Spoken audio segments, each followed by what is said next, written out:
دنیا میں انسان اس کے پاس دو شہوتیں ہیں. شہوت کہتے ہیں برائی کرنے کی خواہش. ایک زبان کی شہوت ہے اور ایک شرمگاہ کی شہوت ہے.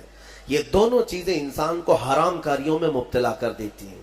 زبان کی شہوت کیا ہے؟ یہ نئی نئی چیزیں کھانا پسند کرتی ہے. اس کو جس چیز کی لت لگ جائے، چٹخارے جس کو کہتے ہیں، تو پھر یہ ہلکی پھلکی چیزوں پر صبر بھی نہیں کرتی. اور یہ زبان کی شہوت اس کو حرام حلال سب بھلا دیتی ہے. جب انسان کو چٹ لگ جائے کسی چیز کے کھانے کی، تو پھر اب وہ یہ نہیں دیکھتا کہ یہ جو چیز میرے پاس کھانے کی آ رہی ہے وہ چوری کی ہے، حلال ہے یا حرام ہے. میاں گوشت کھانے کی خواہش ہو گئی تو یہ تحقیق کرنا بھی چھوڑ دیا، آخر یہ ذبح کیا ہوا ہے یا مرا ہوا ہے، کچھ پتہ نہیں. میں نے اس سے قبل بھی کئی مرتبہ اعلاناً یہ کہا ہے، ممبئی کی سرزمین پر ایک ہوٹل والے پیزا بیچ رہے ہیں، اور جو نان ویج پیزا ہے مسلم ہوٹل ہے، کھانے والے لے بھی جا رہے ہیں، پیزا کا شوق ہے. بعد میں پتا چلا کہ ہوٹل کا مالک خنزیر کا گوشت بیچتا ہے.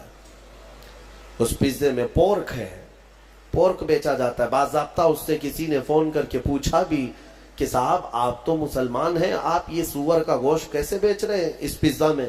اس نے کہا جسے کھانا ہے وہ کھائے، میں جو نہیں کھانے والے ان کو نہیں بیچ رہا ہوں. ہمارے پاس کھانے والے بہت سارے آتے ہیں، ان کے لیے میں بیچ رہا ہوں. نعوذ باللہ من ذالک. یہ زبان کی شہوت ہے.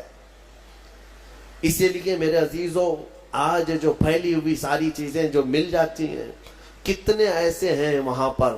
ہم نے معلومات کیا، اپنے بچے بتاتے ہیں کہ بہت سارے جو چھوٹے موٹے نکڑ پہ ہوٹل چلانے والے جو چکن بیچتے ہیں، مری ہوئی مرغیوں کا بیچتے ہیں. اور باضابطہ کچھ ہوٹل والے یا جو نکڑ پہ چلانے والے لوگ ہیں، وہ دوسروں کو یہ ٹک بھی دیتے ہیں کہ میاں اس طرح کا گوشت لاؤ، پروڑے گا، بہت آسان ہے، بہت سستے میں ہو جائے گا. مری ہوئی مرغی 20 روپے کلو مل جاتی ہے.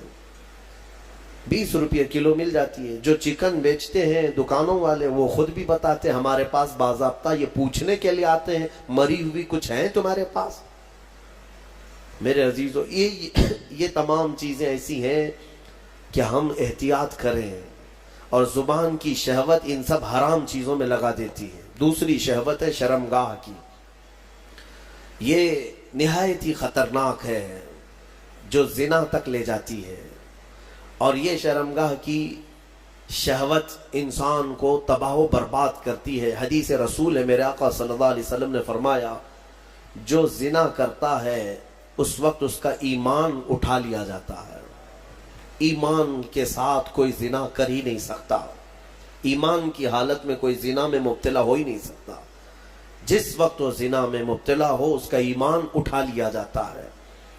یہ اسلام میں سب سے سنگین جرم ہے، سب سے بھیانک گناہ ہے. بلکہ ایک روایت یہ ملتی ہے، قیامت کے دن وہ لوگ آئیں گے جو زنا میں مبتلا تھے، اور انہیں ننگا لایا جائے گا، اور ان کی شرمگاہوں پر لوہے کے سلاخوں سے فرشتے آگ تپا کر کے داغ رہے ہوں گے ان کی شرمگاہوں کو. وہ عورتیں ہوں یا مرد ہوں، ان کو تپایا جا رہا ہوگا، اور اس کی بدبو اس قدر سخت ہوگی کہ پورے اہل محشر ان سے پریشان ہو چکے ہوں گے.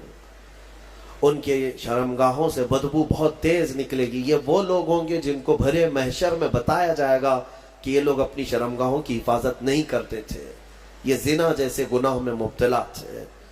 میرے عزیزو، قرآن کیا کہتا ہے؟ وَلَا تَقْرَبُوا الزِّنَا. تم زنا تو دور کی بات ہے، اس سے قریب تک بھی مت جاؤ. قریب تک بھی مت جاؤ. قریب جانے کا مطلب کیا ہے؟ آنکھوں سے، اور اس کے بعد زبان سے. انسان یہاں سے قریب ہوتا ہے.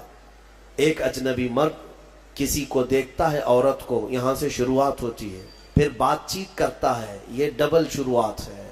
اور اسی سے میرے مولا نے قرآن میں روکا ہے.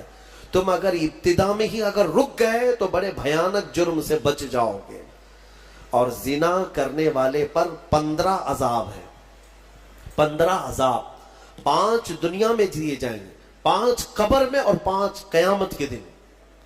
5 جو دنیا میں دیے جائیں گے وہی سخت ہیں کہ اس کے چہرے کا نور ختم کر دیا جائے گا، اس کا رزق ہٹا دیا جائے گا، اس کی اولاد سے صالح اولاد ختم کر دی جائے گی، نسل خراب ہو جائے گی۔